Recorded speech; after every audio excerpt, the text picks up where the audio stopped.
जब न समय था, न दिशा, न तत्व, न ग्रह, न तारे, तब भी कुछ था। वो था स्पंदन। स्पंदन का अर्थ है कंपन, और कंपन का अर्थ है ध्वनि। ये ध्वनि कानों से सुनाई देने वाली नहीं थी, ये सूक्ष्म थी। ये चेतना की पहली हलचल थी। भारतीय दर्शन इसे कहता है नाद ब्रह्म। सूत्र नंबर 1, वेदों में ध्वनि का रहस्य। ऋग्वेद में वाक को सृष्टि की जननी कहा गया है। वाक का मतलब दिव्य शब्द। मांडुक्य उपनिषद में कहा गया, ओम इत्येतदक्षरम इदम सर्वम। ये संपूर्ण ब्रह्मांड ओम है।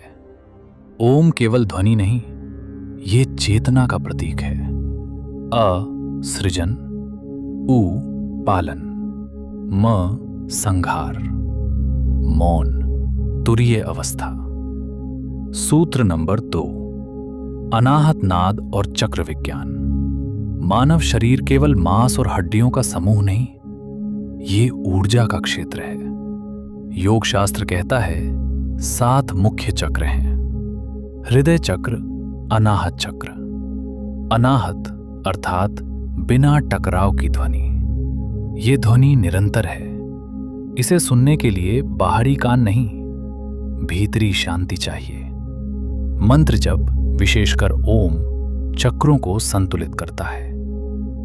सूत्र नंबर 3, मंदिर वास्तु और ध्वनि ऊर्जा। बृहदेश्वर मंदिर ध्वनि गूंज के लिए प्रसिद्ध है। गर्भगृह छोटा और गूंजदार बनाया जाता था ताकि मंत्रों की तरंगें वापस साधक तक पहुंचे। घंटी की ध्वनि लगभग 7 सेकंड तक कंपन करती है। ये 7 चक्रों से जुड़ी मानी जाती है। ध्वनि यहां पूजा का साधन नहीं, ऊर्जा जागरण का माध्यम है। सूत्र नंबर 4, विज्ञान और ब्रह्मांडीय कंपन।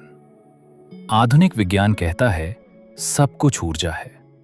क्वांटम स्तर पर कण भी तरंग हैं। कंपन से संरचना बनती है, आवृत्ति से रूप बदलता है। ध्यान के दौरान मस्तिष्क की अल्फा वेव्स पड़ती हैं, तनाव घटता है, हृदय संतुलित होता है। ये वही सिद्धांत है जिसे ऋषियों ने नाद ब्रह्म कहा। सूत्र नंबर 5, ब्रह्मांड, चेतना और ध्वनि। ब्रह्मांड मौन प्रतीत होता है, पर सूक्ष्म स्तर पर वो निरंतर स्पंदित है। चेतना भी एक आवृत्ति है। जब साधक की आवृत्ति ब्रह्मांडीय आवृत्ति से मिलती है, तब समाधि का अनुभव होता है। समाधि शब्दों से परे है, पर उसकी शुरुआत ध्वनि से होती है। सूत्र नंबर 6, अनुभव की साधना। शांत स्थान चुनें, रीढ़ सीधी रखें, धीमी श्वास लें, धीरे धीरे ओम का उच्चारण करें, लंबा, गहरा, कंपन के साथ। 21 बार जप के बाद मौन हो जाएं। मौन में सुने, भीतर। यदि शांति गहरी हो जाए तो संभव है कि आप उस सूक्ष्म ध्वनि को अनुभव करें जो सृष्टि की प्रथम लहर थी। ध्वनि से सृष्टि उत्पन्न हुई, ध्वनि से चेतना जागृत होती है, ध्वनि से ही विलय होता है। नाद ही ब्रह्म है और ब्रह्म ही सब कुछ है। भगवान को देखने की कोशिश मत करो, उन्हें सुनो, क्योंकि सृष्टि का आरंभ ध्वनि से हुआ और अंत भी उसी में होगा। ये ज्ञान केवल पढ़ने का विषय नहीं, ये अनुभव का विषय है। यदि आपने इस ध्वनि को महसूस किया, यदि इस नरेशन ने आपके भीतर शांति की एक लहर उत्पन्न की, तो ये केवल शब्द नहीं थे, ये ऊर्जा थी। और यही है मंत्र मैजिक का उद्देश्य। मंत्र मैजिक केवल एक चैनल नहीं, ये एक यात्रा है। एक ऐसी यात्रा जो आपको शोर से मौन की ओर ले जाती है, अशांति से संतुलन की ओर, बाहरी खोज से आंतरिक अनुभव की ओर।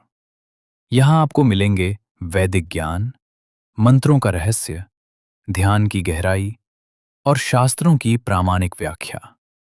बिना भ्रम, बिना अंधविश्वास, केवल ज्ञान और अनुभव। यदि आप चाहते हैं कि आपका मन स्थिर हो, आपकी चेतना ऊंची हो, और आप ब्रह्मांड की सूक्ष्म ऊर्जा से जुड़ सकें, तो मंत्र मैजिक के साथ जुड़िए। इस आध्यात्मिक यात्रा का हिस्सा बनिए, क्योंकि यहां हम केवल जानकारी नहीं देते, हम अनुभव जगाते हैं।